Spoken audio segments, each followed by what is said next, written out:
Are you limping out there? Did you do something bad to your foot? No, it's all lower back pain. I've got a 5-level decompression surgery coming up, and I just had neck surgery 2 weeks ago, a fusion surgery. So I'm falling apart. Hopefully they can put me back We're together live. again. I spent many happy days at Peter, Johns Hopkins. Either real life. we're live. We ready? Oh, yeah, Yes. real life. This is the regular meeting of the Ethics Committee, Ethics Commission of the town of Chesapeake Beach. It's slightly after 1 o'clock. I see all members are here, as well as our legal counsel and our clerk. We start as usual with a pledge of allegiance. Please rise.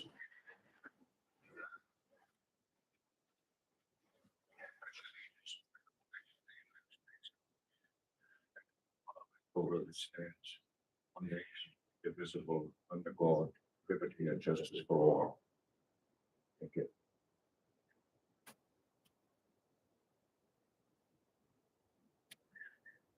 First agenda item, approval of the agenda. Agenda has been distributed. Are there any objections?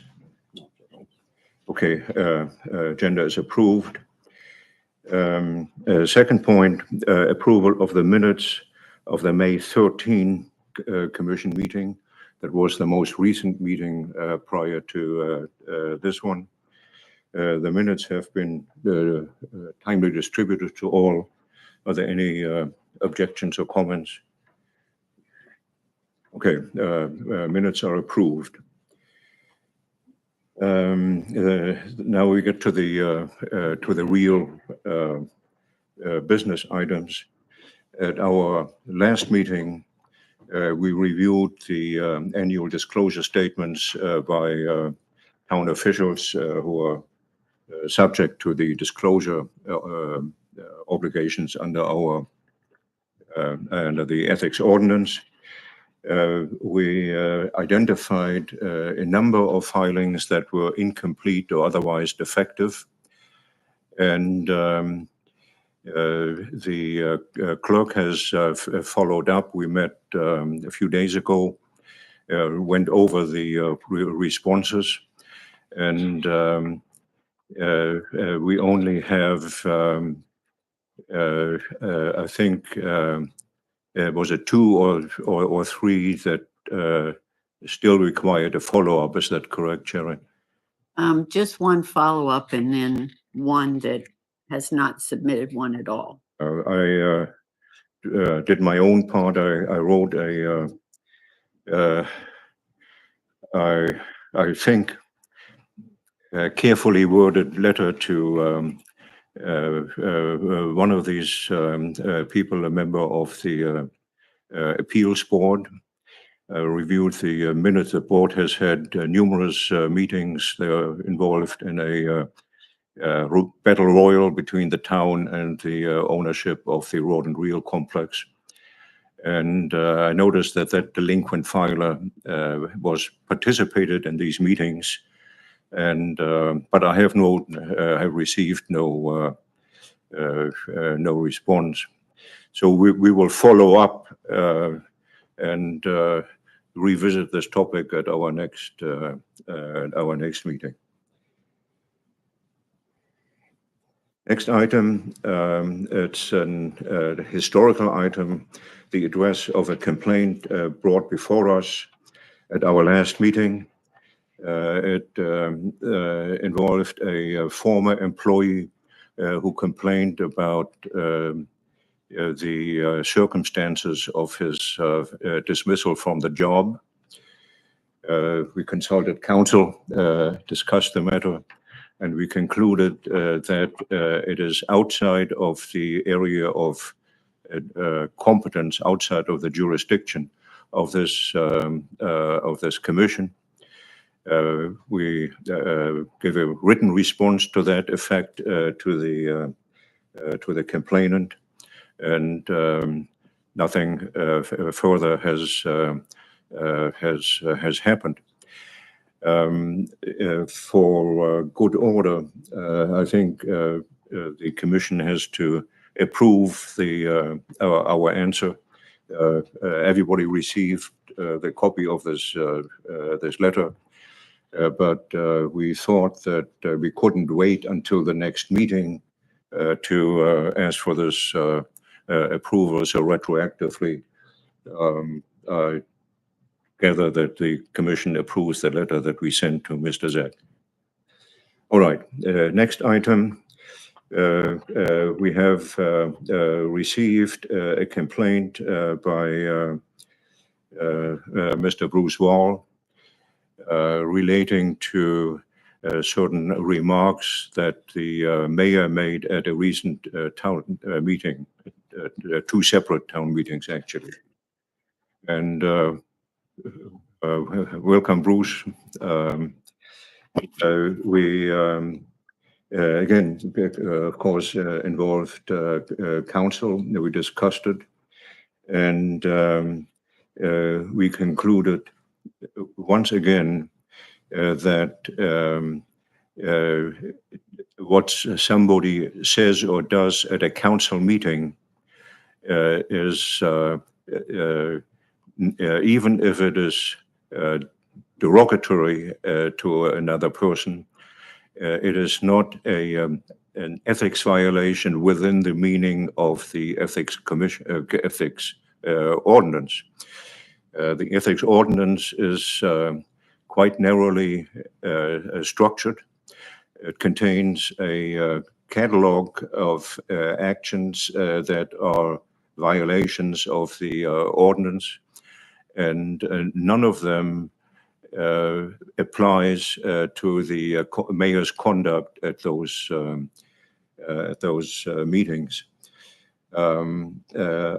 Again, in order to not to let undue time pass, we agreed on a letter that we sent to Mr. Bruce, which again essentially says that may not have been nice, but it is not a violation of any of the very narrowly tailored prohibitions of the ethics ordinance.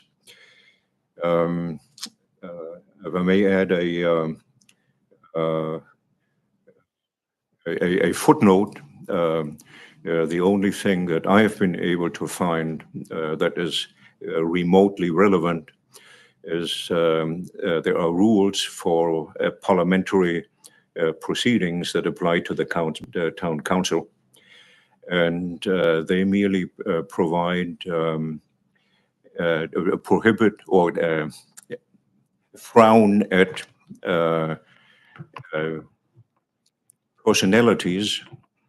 I had to look this up. Other than referring to individuals and their character, it also, one of the dictionary meanings is derogatory remarks that are made as a personal invective, something to that effect. And so yeah, I've been 6 decades in an environment of a country where a language similar to English is spoken, and I had to look up this particular word. We don't speak the King's English. Okay. Here again, the minutes should show that our response letter to Mr. Wall has been approved by the entire committee.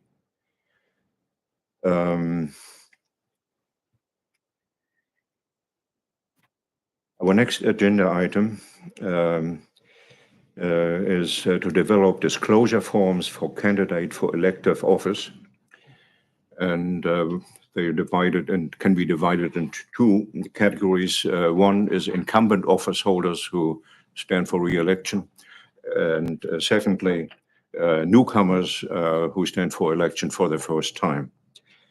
The practice of the town is that people belonging to both categories will be required in conjunction with their registering as a candidate to complete the disclosure form that all existing office holders had to file, and there's always retroactive to the previous calendar year. So we had to, however, our election rules provide that candidates must also make disclosures covering the period from January 1 until July 31 of the current year, so that there is no gap between the election season and the period covered in their existing disclosures. So we developed a form for that. It's actually only 2 pages.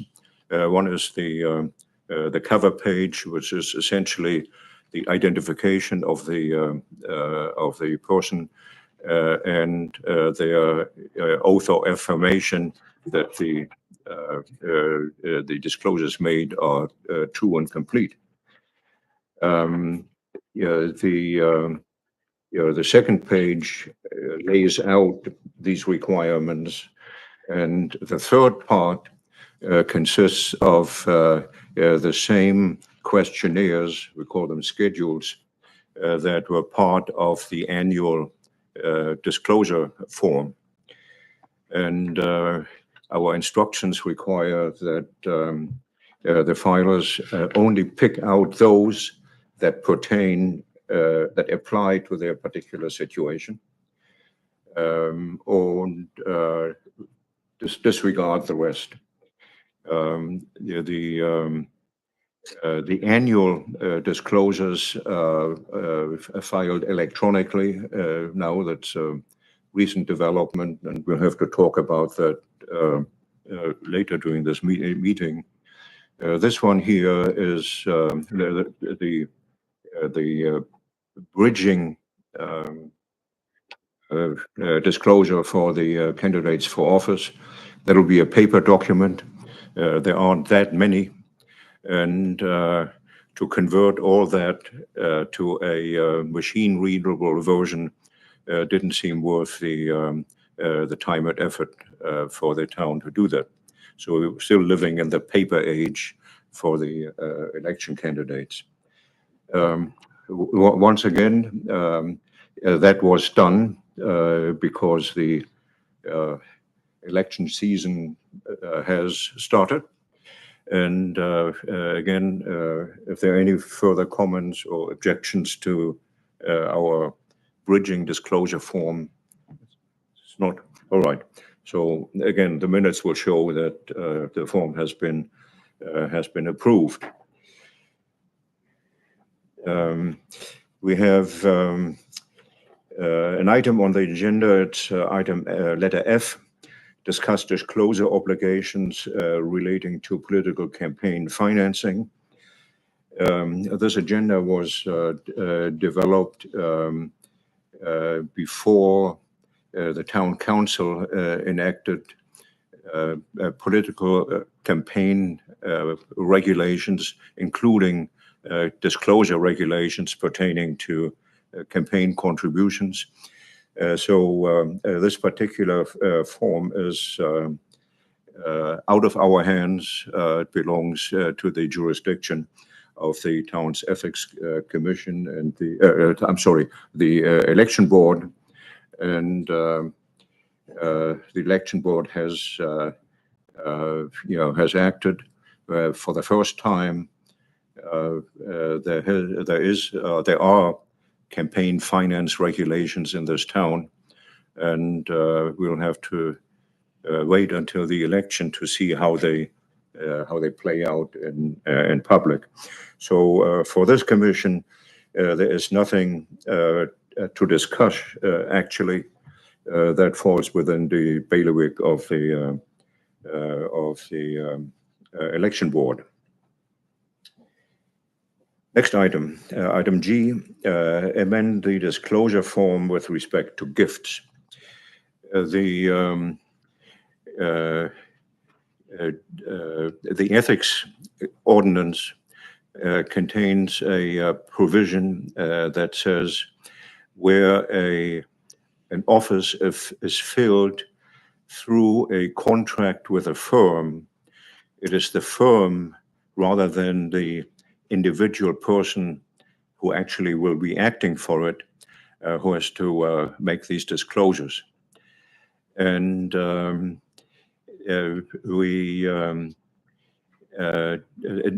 this provision has caused some problems for those to whom it applies, which are first the legal counsel engaged by the town. It would also apply to the engineering firm, unless that's a one-man operation. And it could also apply to other professional service providers, such as, for example, a zoning consultant, which the town does not have at this point. There's an individual appointed as for that role. The town has chosen to give her the name town planner, and it's the position of the town's management that this person ranks equivalent to the head of one of the town's departments. And so she was told that she is subject to the disclosure obligations, and in fact made those disclosures. Getting back to the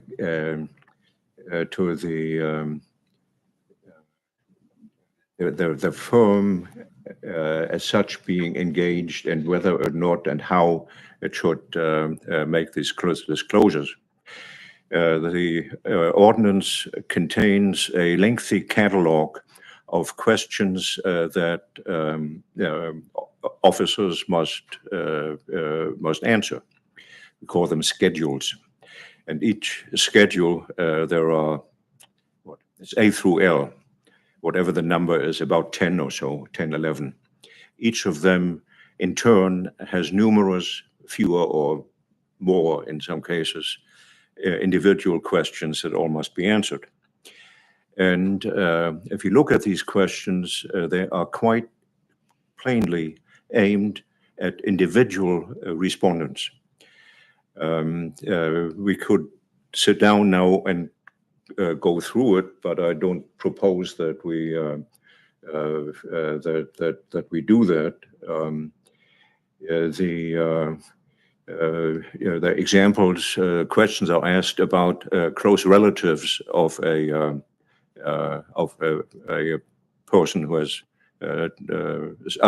subject to these disclosure rules, and a firm cannot have brothers, sisters, or spouses, or any other relatives, close or not. Another example, our disclosure rules also require to disclose earned income that is earned by the filer or a close relative. Here again, if the filer is a firm, the reference to close relatives makes no sense.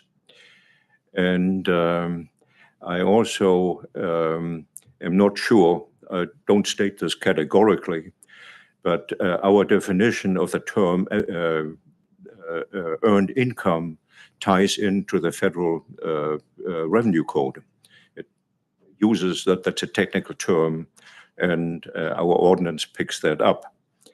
It is somewhat esoteric, and you really have to be a tax maven in order to make certain decisions, whether particular items of income or earned income or something else. However, to my knowledge, and I'm not a tax lawyer and I didn't consult tax counsel, I think with respect to an organization, the term earned income has no meaning whatsoever. An organization has revenues of various categories, but I don't think the term earned income figures at all in the part of the tax code that applies to organizations. So my thinking at this point is that we should strike that sentence out of the ordinance, the sentence that says if a service is provided, through a firm, the firm itself must make the disclosures. And historically, our council and I think town employs currently 3, our own esteemed council among them, town council, and I think the appeals board has its own council. Those are the ones I know about. In the past, the disclosure statement has been filled out in 2 ways.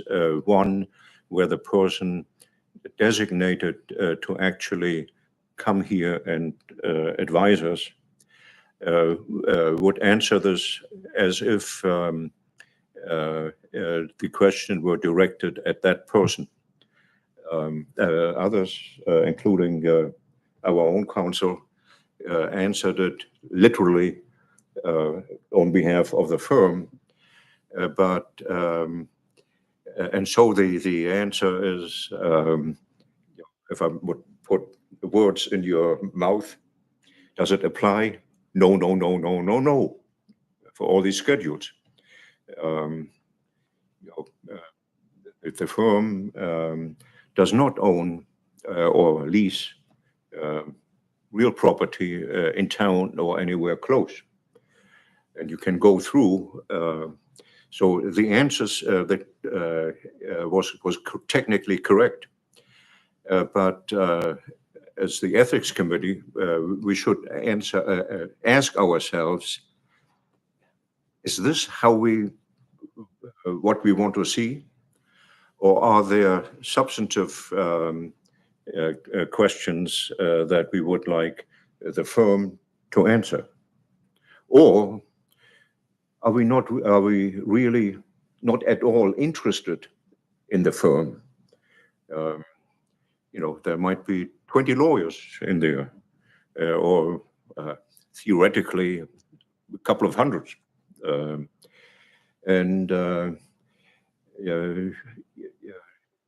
Are we not, we take a step back. If the town's contracting practice is to sign an engagement agreement with a firm, signed by whoever legally represents the firm at that particular time. Usually they have some kind of a rotating management. And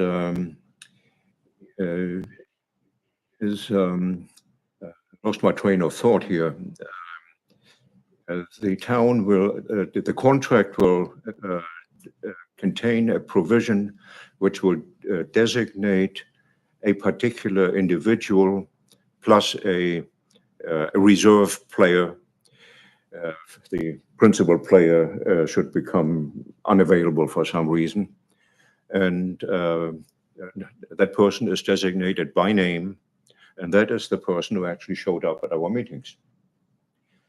So the question is, are we really interested in certain disclosures from the firm, or are we interested for disclosures from the person who actually, on a day-to-day basis, provides the service?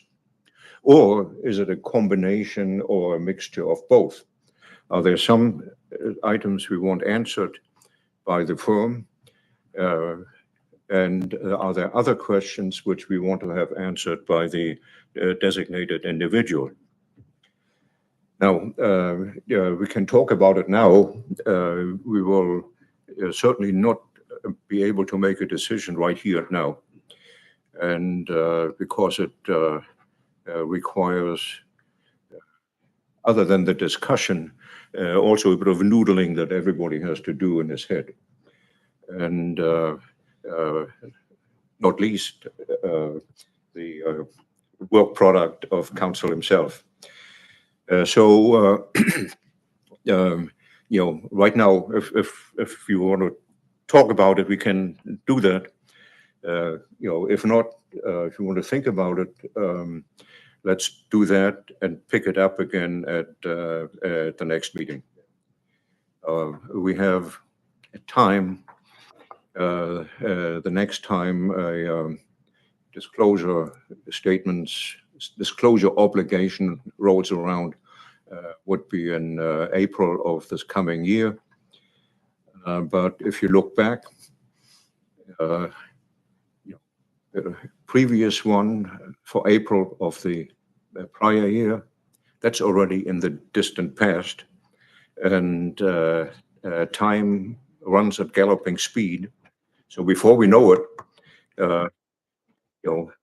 New Year's will come and fireworks. And before we know it, we're in March. Now we have to generate something that makes sense. My proposal is let's agree to put this on the next agenda. Everybody think about it, and we'll revisit it. Sounds good. Peter, I have a question. Is there a guidance in this area from the state? Is there any guidance in this area of individuals versus the firm from the state? Not that they are visible.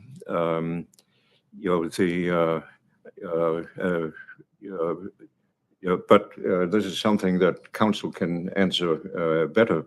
What I did is the state has issued two versions of a form ethics ordinance, and they differ slightly.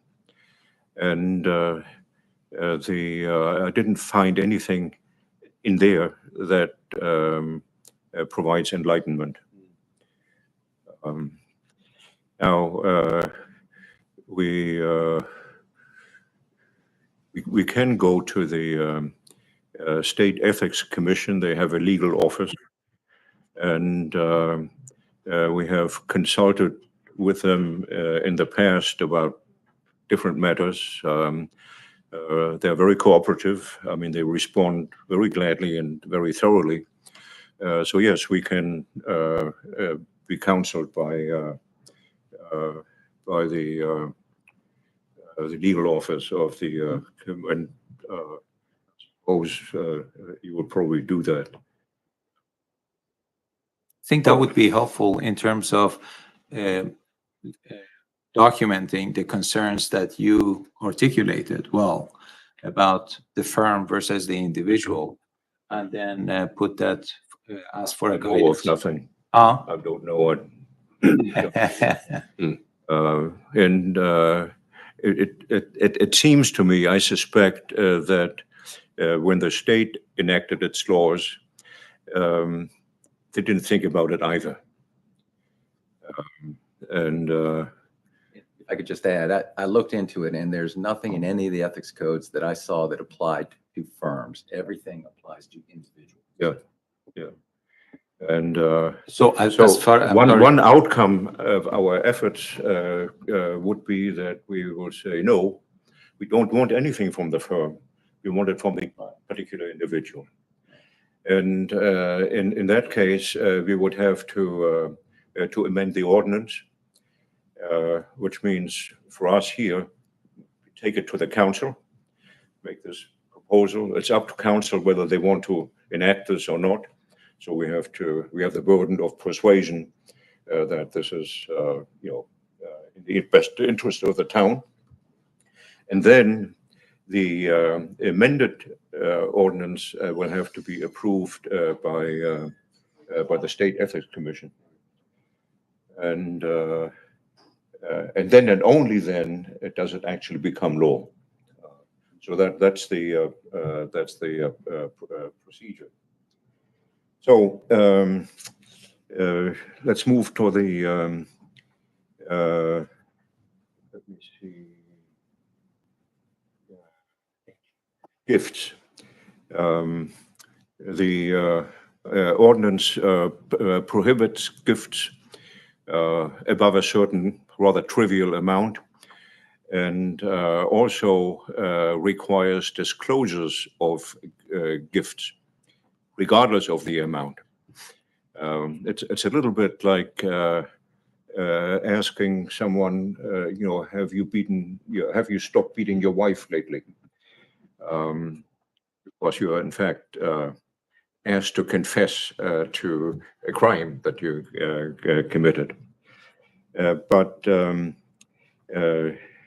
we don't need to look at it this broadly. There is just one little thing. The question came up and at the early on in the political campaign season. Our candidates have, at least some of them, have in some cases asked for and or accepted contributions from others, whether it's family members or residents. And the question arose, is a political campaign contribution a gift, quote unquote, for purposes of the ethics ordinance?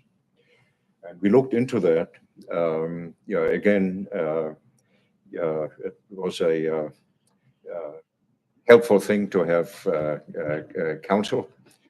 There is, of course, at the federal and state level, and at those, at least of the larger municipalities, City of Baltimore, and I believe the big counties, they have and have had for a long time campaign finance regulations, which indicate what disclosures are required, among other things, and so on. We found that, generally speaking, it seems to be the consensus of the legal fraternity that a political campaign contribution is not a gift. It might be something else, but it is not a gift. The tax code and I believe the common law defines a gift as something that is given in a spirit of disinterested generosity. I think these are the magic words. And in order to avoid any misunderstanding, especially in light that we now have a campaign finance disclosure regulation in place, I think we should amend the ordinance with the sentence, by adding the sentence, a political campaign contribution is not deemed a gift for purposes of this ordinance. This would eliminate any doubt. If you are subject to the campaign finance regulations, then yes, you have to look to the campaign finance regulations to find out what, if anything, you have to disclose. But if you're merely subject to the ethics ordinance, which refers to non-office seekers, then it's quite clear that we clarified what a gift is not. And this also has to be, since it's an amendment of the ordinance itself, not just of our disclosure forms. Again, it's something that we have to take to the town council. We are, of course, free to change the disclosure form, but we cannot make it more lenient than the ordinance. We can make it tougher, but we cannot make it more lenient. For that, we have to go through the our internal legislative process. And what I think I will do is send a memo to that effect to the mayor. Let you see it, of course, before it goes out, and ask that the council is requested respectfully, of course, to amend the ordinance to make that a change to the gift prohibition. Again, I'm curious, has the state ordinance made that differentiation between gifts and political contributions? It seems to me that it's very obvious. Yeah. Political contributions are very different in nature. They're very specific in the purpose, versus gift is open-ended. You do whatever you want to do with it. But has the state made that differentiation? You know, offhand, I cannot answer that. I looked at the disclosure rules of two other municipalities, and neither of them, one of them reads pretty much like ours. The other one contains the express provision that, you know, a gift within the meaning of the ethics ordinance, a political campaign contribution is not a gift for the purposes of these disclosures. And For the sake of consistency with the state, again, we may want to include this clarification in the communication we make with the state, saying that this seems the right way to do it, and perhaps that brings to their attention that something at the state level should be addressed as well. I don't see the State Ethics Commission to have any objection. Because they're at the state level, which of course has longstanding, elaborate campaign finance and campaign finance disclosure regulations. And the state quite clearly does not consider these as sui generis. It's something other than a gift. I didn't mean it as that. I meant it as bringing this to their attention so that they make that consistent across the state as well, including that in the guidance.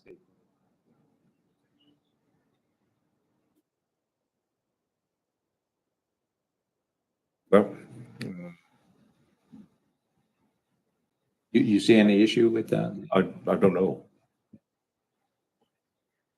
I can follow up with them just. Yeah, good idea. Make sure that they're. All right, can we move?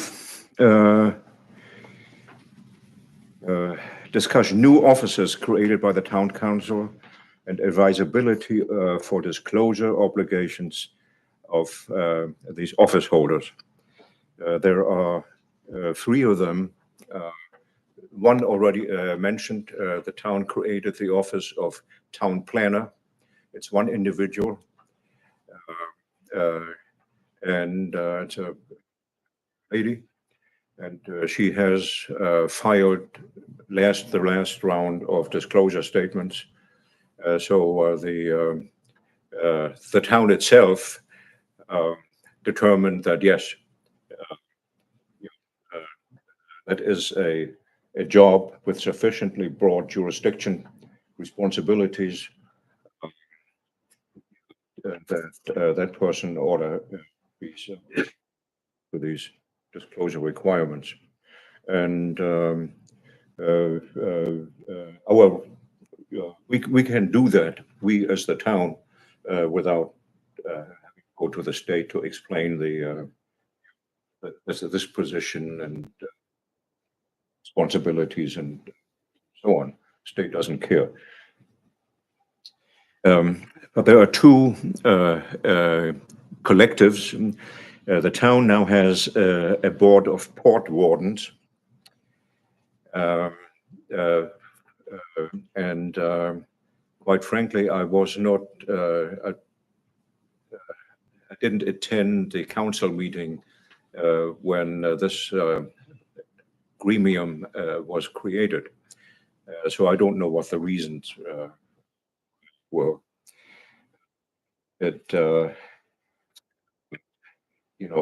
We have a little port here, of course, everybody knows that, and we are very proud of it. But as far as I know, the land surrounding the whole port area is privately owned. I also suspect that the Navy, which uses it to berth some of their utility vessels, the Navy probably has certain rights with respect to this whole public waterway. And it is a federally regulated waterway because you have the nautical signs, which used to go all the way to the under the bridge to the far end of the marina. They took out that last port, and I don't know whether the Navy simply abandoned it or I think it's not Navy, it's Coast Guard, I think. But in any event, the federal government probably have something to say. Now, these are only my own personal comments. As a commission, we have no say in this, except I think we should decide whether we should recommend to the town or whether the members of that board of port wardens should be subject to our public disclosure rules.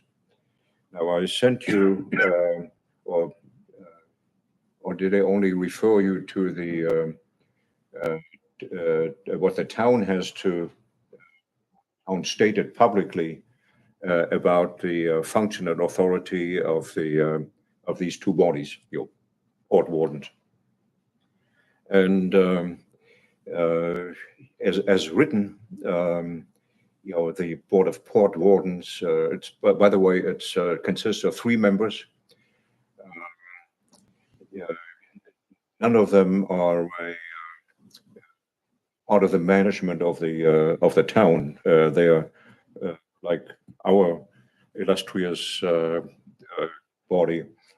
They are amateurs serving as without compensation.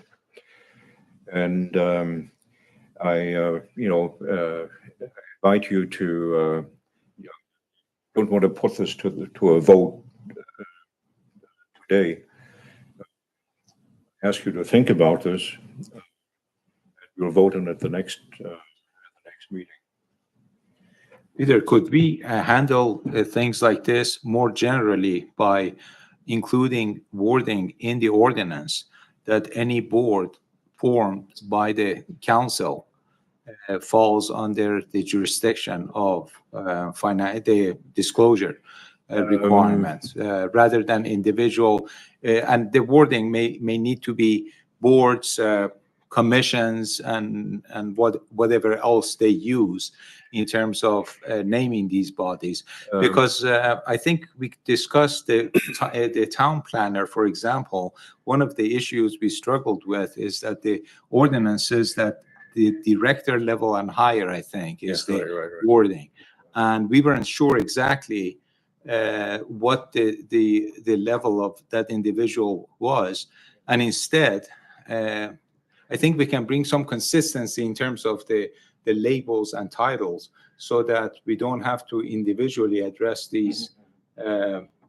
bodies as they are formed and as they may be dissolved.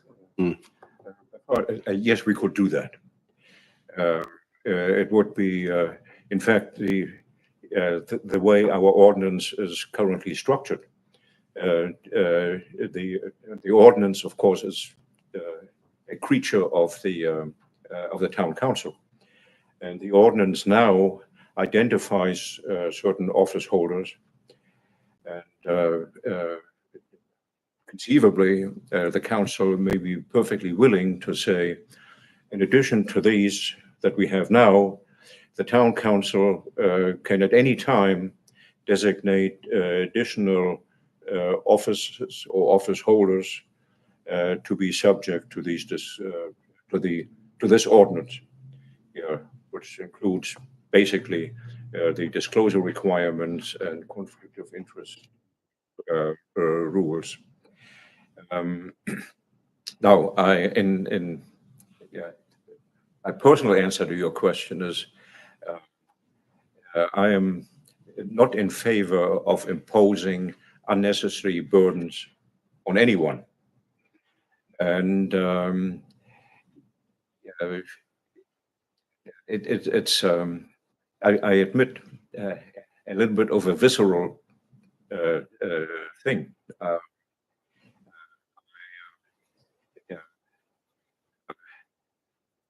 Personally, I resent being told what to do. I no longer have a wife, but one of my daughters moved in with me, and if she doesn't like to, order me around, yes, but that might be a female thing. I don't know, or maybe a children's thing. Oh, the old man, he can't quite hack it anymore. He needs guidance. So, but yes, to answer your question, we can do that. So instead of saying the town council ruling, we want the members of the board of port wardens to be subject to this ordinance. We can broaden give them a open options to do this as they see fit from time to time. I think the same considerations would apply to the tree board. If you look at this, it ties in with conservation efforts at the state level, and also liaise with private organizations. Take it they are private, nature, friends of nature, and so on. And it is,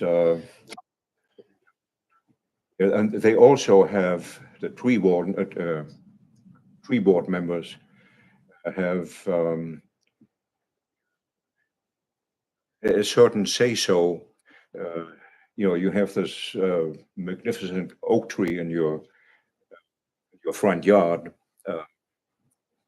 and you say, well, the roots are getting dangerously close to my foundations. I'm going to get this thing chopped down. Can't do that. Or at least you need a permit, and you have to convince them that my foundations are more valuable than your tree. So again, it's something I would suggest we pick up again at the next time after everybody has had a chance to noodle it over. Karen, how long is that agenda for next meeting? By the way, I found in connection with the complaint by Mr. Zach that we discussed in the past, that the town has a complaints board. However, that is not a standing body. It's something that is put together from case to case.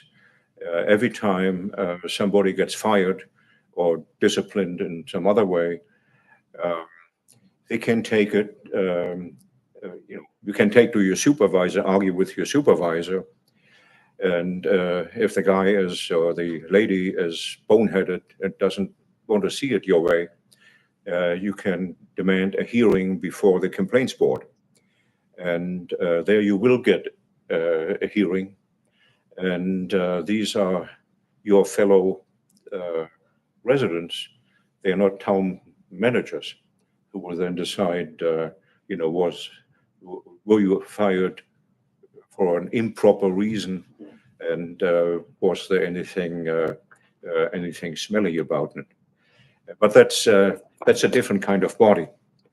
Well, this actually brings up the point I was trying to make, that I think we need to have some consistent wording, even at the town level, of what these bodies are called. If it's a board, maybe we use the board. Any board then is under the disclosure law. But other things, if it's a temporary thing, maybe it's a committee, maybe it's a working group, maybe it's whatever the name is, but it's not a board. The board suggests, or has to be understood by everyone, that this is a permanent body. Well, if it's an ad hoc temporary assembly, then call it that. it would be awkward to say, okay, here are you three. You have to get together and give this ex-employee a hearing.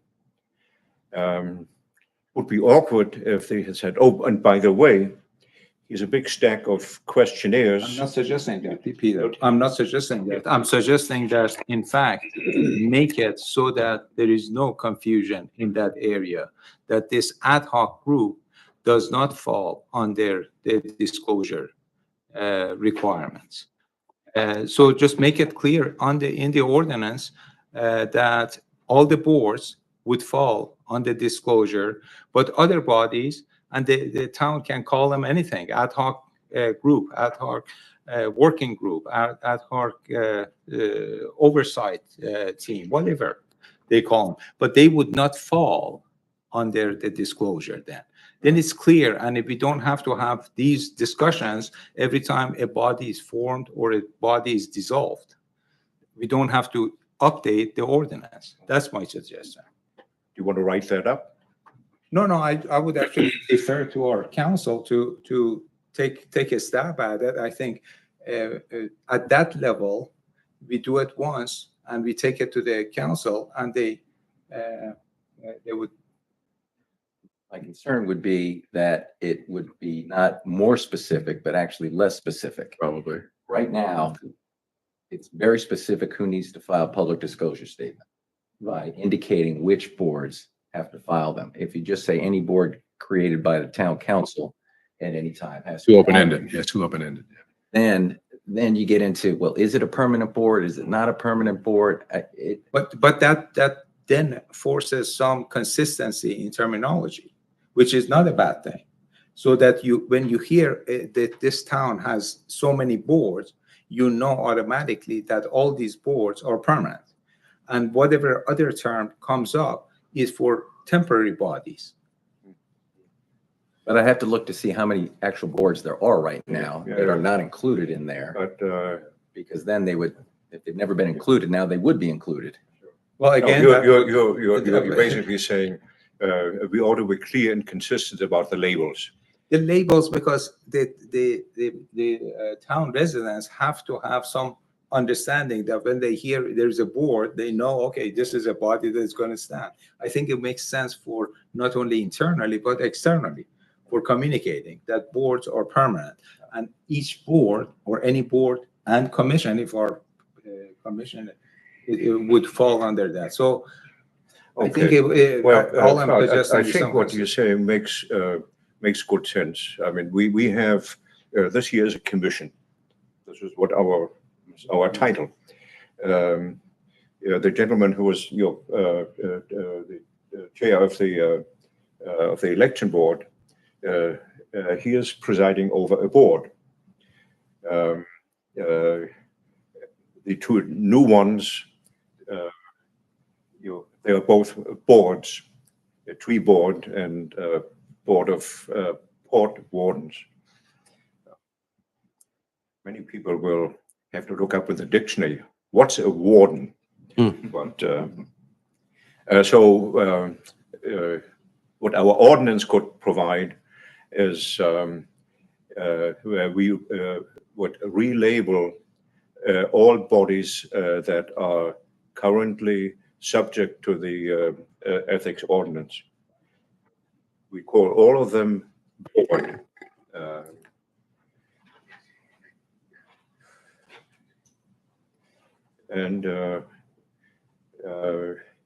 So we will become the Public Ethics Board. And the ordinance would then say the town may, of course, from time to time, create other bodies of shorter or longer duration with different tasks and missions. And those will be commissions or committees or Committee, exactly. committee is easier because my word processing system automatically types committee. When you try to say commission. Yeah. So, and yes, I think that would be good because, for example, the complaints group for employees that I mentioned, that's called a board. We would the town would have to call that a commission. Committee. Committee. Yeah. And in fact, when the ordinance was first drafted in 2016, the town mayor appointed a committee of three. But with a limited mandate to provide a draft of an ethics ordinance and then submit it to the council. And I was a member of this board committee, and our work product met with resounding disapproval on the part of the state. So we tried to get away with it because the whole thing was, massively frowned upon by everybody you talk to. No, we don't want to have these rules. There are already laws in place. You cannot take a bribe if you're a public official. That's good enough. We don't need anything more. That was the sentiment. But our work product was rounded. In fact, a member of the state committee came to one of our town council meetings and instructed us that bad boys and he wore an ill-fitting suit. That is not for the minutes, Sharon. Okay.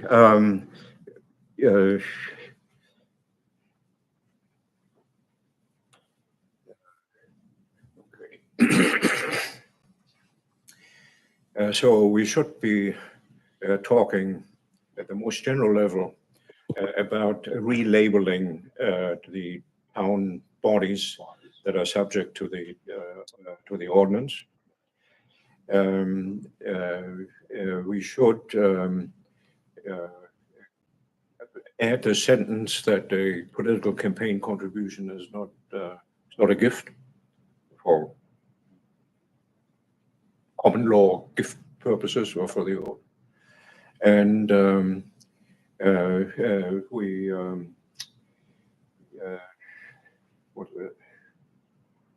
help me out here, someone. Yeah, striking the firm, the recommendation of the firm's final public. Right. Okay. And I think this should be one package. Take to the, Let's keep in mind also that when we ask citizens to serve on boards, committees, and committees and commissions, that we not be too onerous, because now these are volunteers and we're asking them to do all of this additional stuff. And they may say, oh, if I have to do all of that, I don't want to serve. So keep that in mind too. Agree. That should be. in the old days, when the ordinance was first mandated a couple of years back, one of the things that saying is, I'm donating my time here, the town. And where are these guys coming from telling me that I now must do this and must do that? As I recall,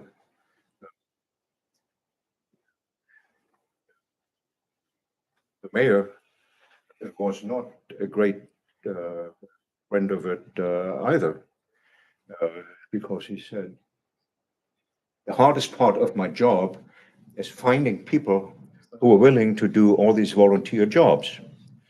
And if I have to tell them, yeah, you can be on the Ethics Commission, but the price you have to pay is you have to disclose all these things.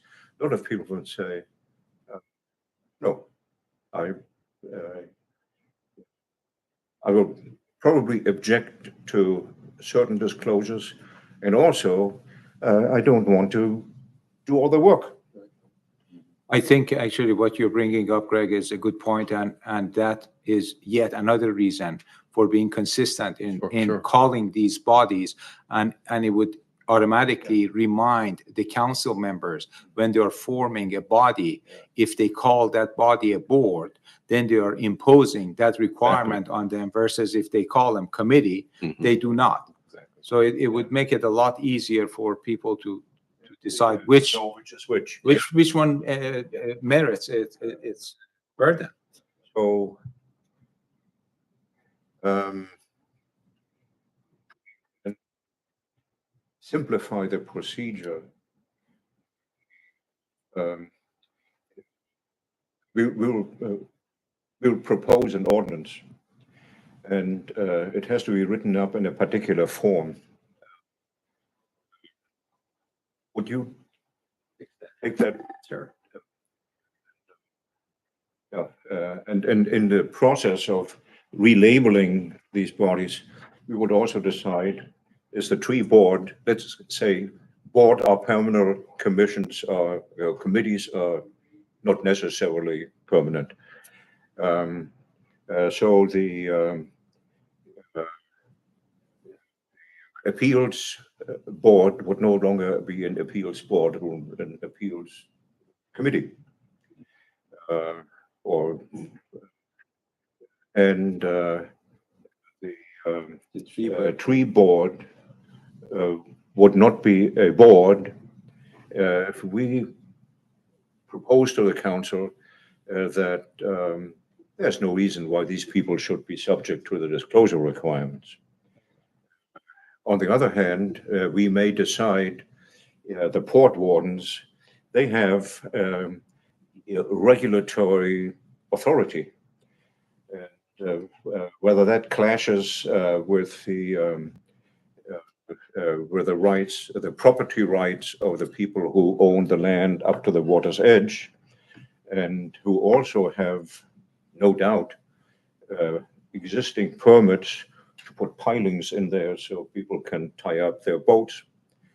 I don't know how that is structured, but that should be a board permanent thing, for example.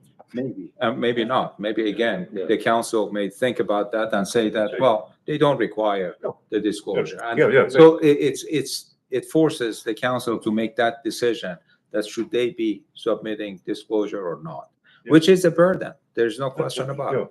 No, that's what the council is for. Yeah, exactly. My only thoughts on like the tree board and the port is specifically it's within their purview to decide matters on private property. not just public property. So then you get into the situation, if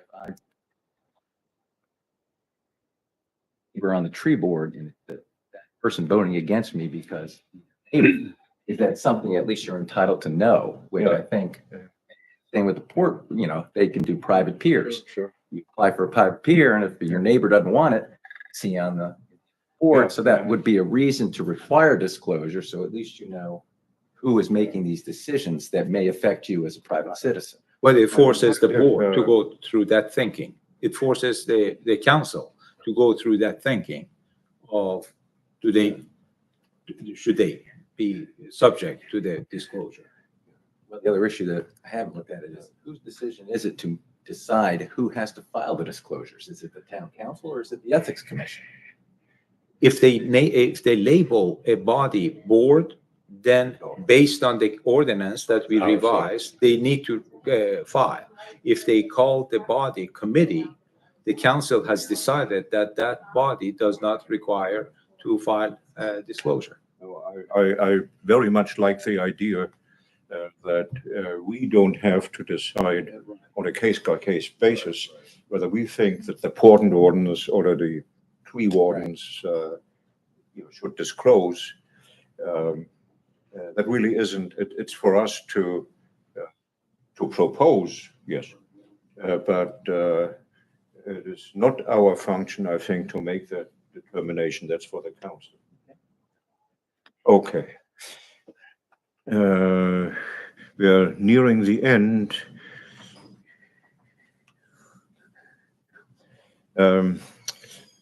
We need to discuss the ethics ordinance section 25-30, letter C. That paragraph contains the ominous sentence that where a public office is filled through a contract with a firm, then it is the firm that has subject to the disclosure rules rather than that particular designated individual. And it would, I lectured about this earlier, and we don't want to spend any more time on this right now. And if we can take a vote now and say we strike that sentence and require disclosure by the particular individual, or do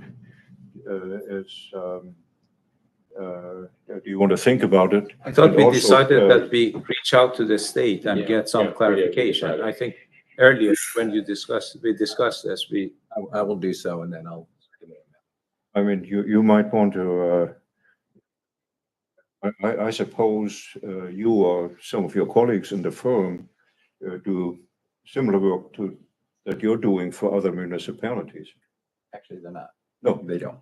oh, interesting.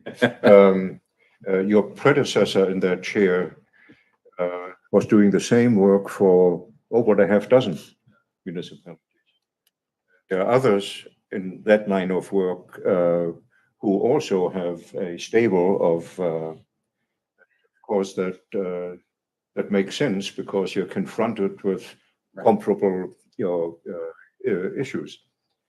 But you might want to ask your colleagues, what do you think about it? Sure. And you can tell them, so far, I have not disclosed anything really by of the firm.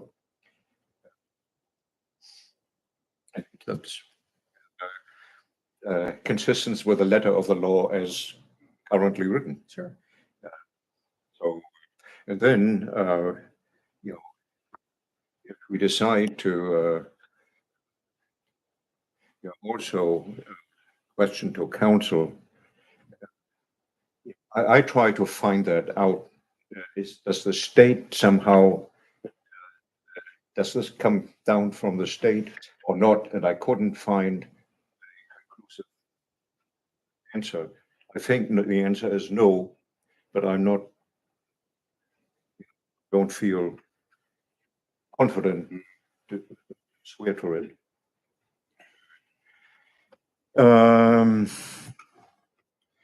The last item is no more than a mention, discuss improvements of the public transparency of the Commission's mandate.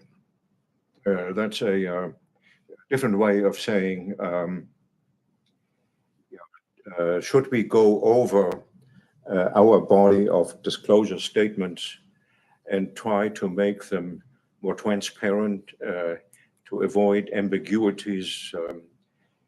There are quite a few filers that seem to not understand things or misunderstand things, or in some cases they read carelessly. At least that's the impression one gets. And I am now what we should edit is the machine readable version, not the paper version, because that's what people see. And I will I volunteer to do that myself. I'll go over there, and if either or both of you could do the same thing collectively, your minds are twice as good as mine. And I'm sorry, what are you suggesting, Peter? we see whether the machine readable version of our disclosure statement, whether that can be edited to make it easier to understand, so we avoid the dumb answers that we sometimes get. Okay, so this agenda item, I thought it came from the email I sent to you and the council about the name of our commission, the Ethics Commission. It seems like from the complaints we are receiving and from the perception of the public, our commission handles all the ethical issues, carte blanche. In a number of cases, we have gone through our ordinance and we have said that our ordinance is very limited, and these issues, ethical or otherwise, are outside our jurisdiction. Yeah. So my suggestion is that we do one of the two things. One is to review the ordinance and expand it so that it includes all ethical issues, which may not be possible under the state mandate or desirable, or rename the commission to something that from the public perspective, this is not all encompassing. it all encompassing. It's Disclosure Commission. Disclosure Commission, okay, I understand. So they deal with disclosures. I'm not going to go to them and complain Yes, about anything else. right, But if it's an ethical commission, I agree with you. People like Bruce or Zach earlier, we had to explain them. Look, you're barking up the wrong tree. We are just a little sapling. We are not the big tree that you want to bark up at. And can do it. I suppose the state contemplates that the town has a quote ethics commission. Now, for your that's easy. We don't have to quarrel with the state. But our ethics ordinance could begin with the words, this is the quote ethics ordinance end quote required by state law so and so. For our internal purposes here in town, we will call it as a conflict of interest or disclosure, public disclosure ordinance. We do not call it ethics ordinance so as to avoid giving the impression that somebody feels mistreated by the mayor in one case that we now Mhm. pending, or by his boss in the other case, or by the complaint board. You know, we don't want that person to be misled by the fact that we are policing ethical conduct by public officials. So, as a drafting matter, it is fairly easy to relabel our ordinance. But I don't think it's just a matter of changing the ordinance. I think that even the name of it suggests, if I hear an ethics commission, Yeah. I assume that they deal with ethical issues. So if there is anything unethical that I see in the town, I can come to this commission. Agreed. And that's not our thing. So I think that There's no objection on your part, Greg. No. I hear what you're saying, yes. So should it be renamed something else so that everybody's clear? This is a disclosure commission. It's whatever the name is. It's not ethical commission. Ethics commission. As long as it relates to the ordinance. Because And, that's. and the ordinance can be changed too, also, right? Because again, ordinance is not encompassing all ethical issues. It's a fairly narrow. Yeah, very narrow, ordinance. very narrow, yeah.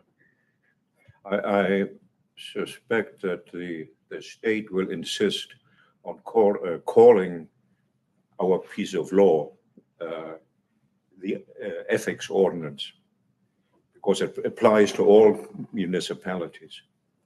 But what I tried to suggest earlier, we can put a disclaimer in the text of our ordinance.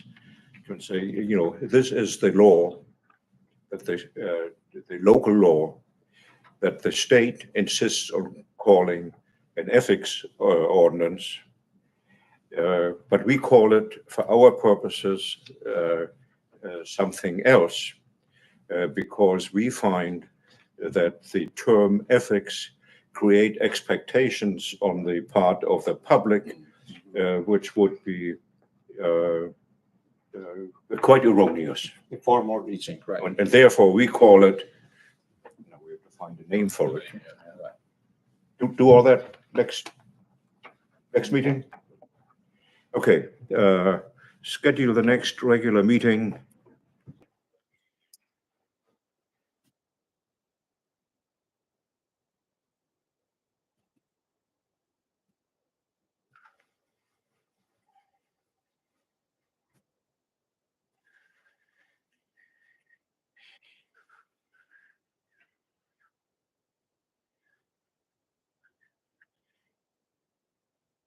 We should try to do it fairly soon, I think. Sometime in September, you think? Yeah. Sometime in September? Yeah, August is already It's already. racing by. It's vacation month.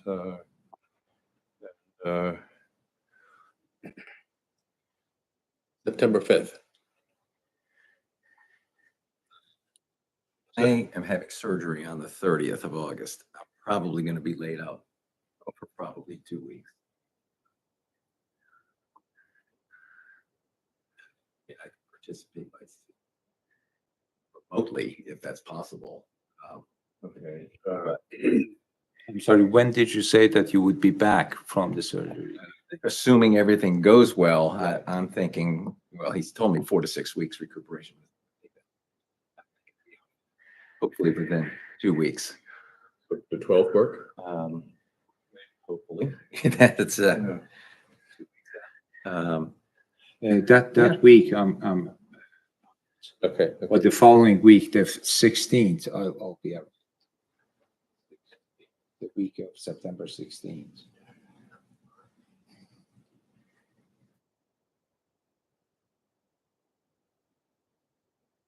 17th, like a Tuesday, would that Yeah. work? Okay, yeah. Would that work for you, 17th? Right now, I'm open any day, except some days later this week. But I have to schedule a knee surgery for as early as I can get it. And right now, I have no clue whether they are talking about days, weeks, or months to do that. That'll put me out of commission for probably 3 days running. But I should get a date tomorrow, in fact, because I have a meeting with the surgeon.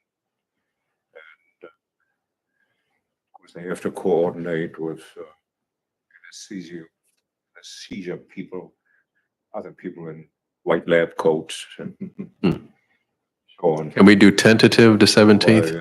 I'll try, if we, fix a date or number of possible dates, I will try to avoid those. But if it means that then we'll put your thing off for 2 months, I would rather impose on you gentlemen rather than wait another 2 months, limping around like an old man. So why don't we tentatively say 17th? And if your surgery conflicts with that, maybe sometime later that week even would work for me. Oh, I'd like to see our meeting as early as we As can. well, right. So we can even go 16th if you. Yeah. Okay, so it's 16th? 16th, okay. Greg? Yeah. Yeah, okay. So that's hopefully work. I'll try and, steer clear of that. Okay. Finally, we get to the last item in comments by members of the public.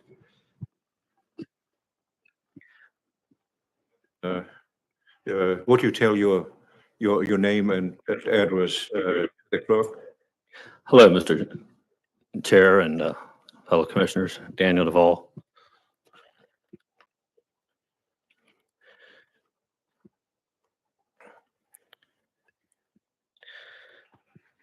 I guess there was a few items that were addressed and also then a few other items that were brought up in today's hearing. I guess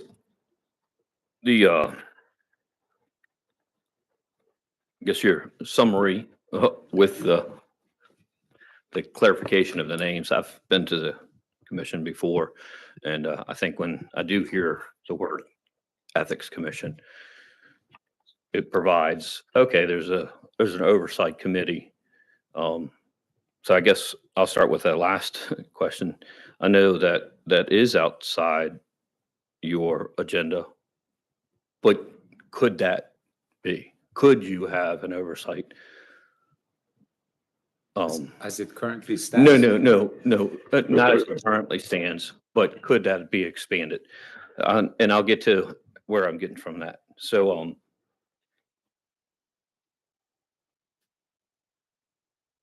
with the disclosures and with oneself, as a member of a organization, either a paid member or vested member, I have a right with that. What I'm referring to is my local union, IBEW. We have where if we're going to run for office, like a campaign thing, an encouragement to people getting local elections. We have a little fund that it's available to the membership.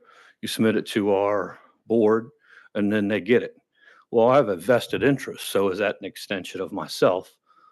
Because for me, my part of my campaign, I'm actually going to plan on running for town council. But I'm now at a very disadvantaged portion. I was looking and counting on something that I have a vested interest in. I'm a 25-year member. Zeth King, the workers' rights issue that he came before you, that's a reason why my local union, which is not towards that field, but electrical work, but just in general, labor rights and workers' rights is something that would be in supportiveness and not looking for a bunch of money, but where does oneself begin and end? Because I'm a vested member, I pay dues, I pay working dues. There's a campaign fund. Not many people use it, but once in a while there's somebody that runs for a local office. And that's what I was kind of counting on for my campaigning. Just some signs and stuff like that. They're expensive. It quickly adds up. You want to put a mailer out because you want to send what your message is. And I feel like I've been put at a disadvantage from this. And also on the disclosure form, it asks for property I own outside of town up to 10 miles away. Well, if I can't receive any funding from town, outside of town, why would I have to disclose property or businesses that I own outside of town? So I kind of feel like that's a little conflict of why are we being asked something on the disclosure form, but it's outside of any being able to receive something from. I also find that our town provides services to others, such as North Beach, Calvert County, North Beach, Anne Arundel County, and Twin Beach, and the Calvert County government. They themselves would have an interest in maybe the support of one person or another. So I guess what's asked is who would have an interest in our town policies and elections would be those that would be also outside that are receiving services from us.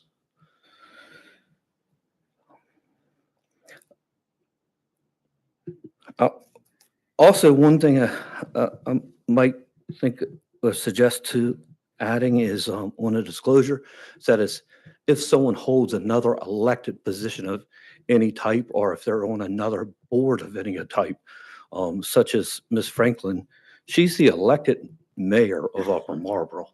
And I've never really heard anybody disclose that. And I kind of feel like that's not in the nature of what we should want to kind of communicate. I think that's a very important and valuable piece of information that should maybe be included if she were to receive a disclosure. So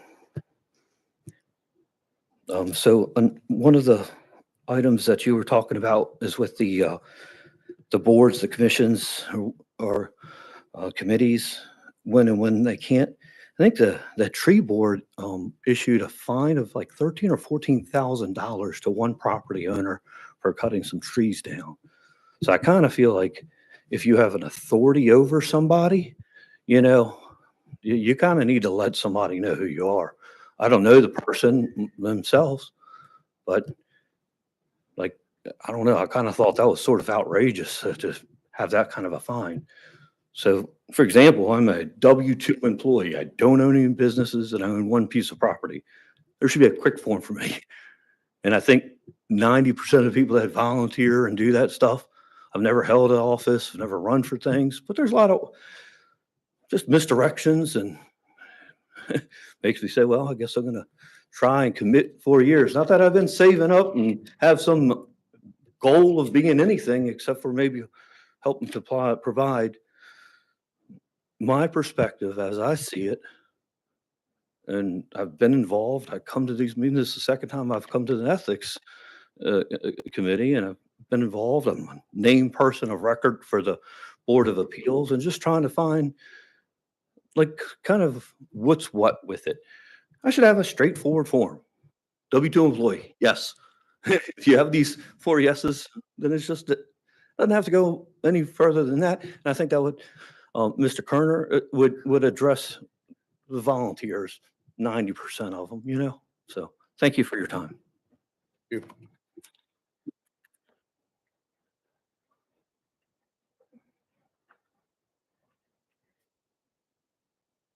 Mr. Duval, thank you. It is not very often that we have actual members of the public in these hallowed halls. Thank you for being here and giving us this insight. At the moment, I would offer only two comments. One is as a caution to you.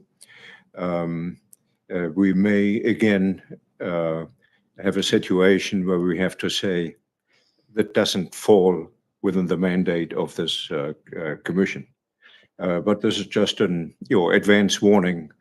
So if we do end up seeing that, you've been warned or will have been warned. Second is just a point of information. You mentioned Mr. Bruce Wall, who is a registered candidate for the office of mayor. So far, the only one, as far as I know. Bruce is a former two-term mayor. His first term followed a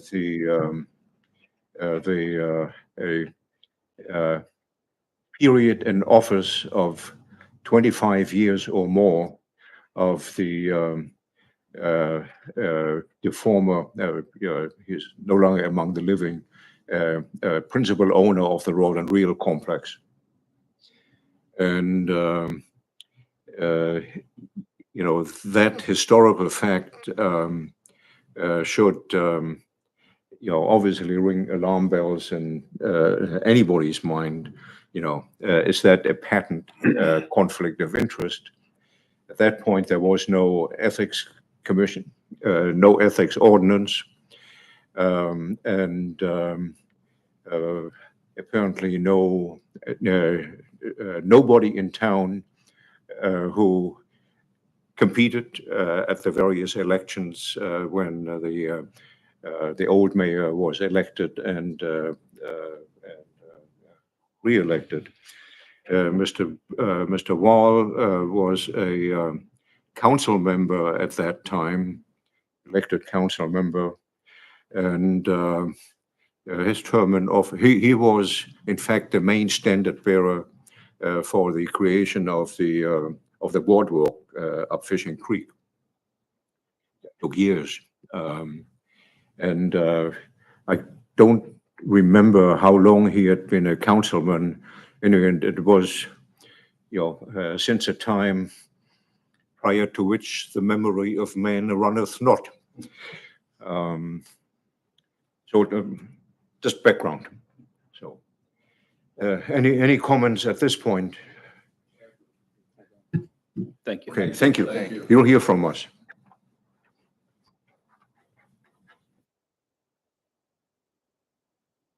Any comments by commission members? We are adjourned. Thank you, Sharon.